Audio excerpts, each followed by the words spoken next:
You ask Tiger to calculate. This deals with linear inequalities with one unknown. The final result is y equal or greater than -7. Let's solve it step by step. Group all constants on the right side of the inequality. Add 3 to both sides.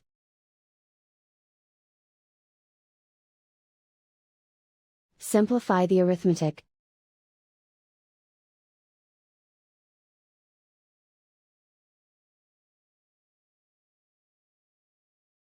Isolate the y. Divide both sides by -2. Whenever you multiply or divide by a negative, reverse the inequality sign.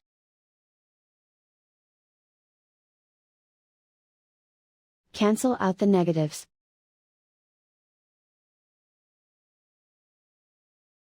Simplify the fraction.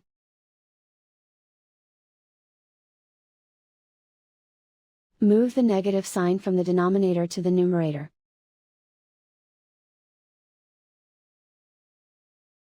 Find the greatest common factor of the numerator and denominator.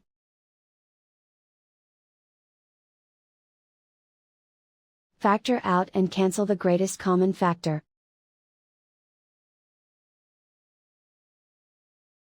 Plot the solution on a coordinate grid. And so the final result is y equal or greater than -7.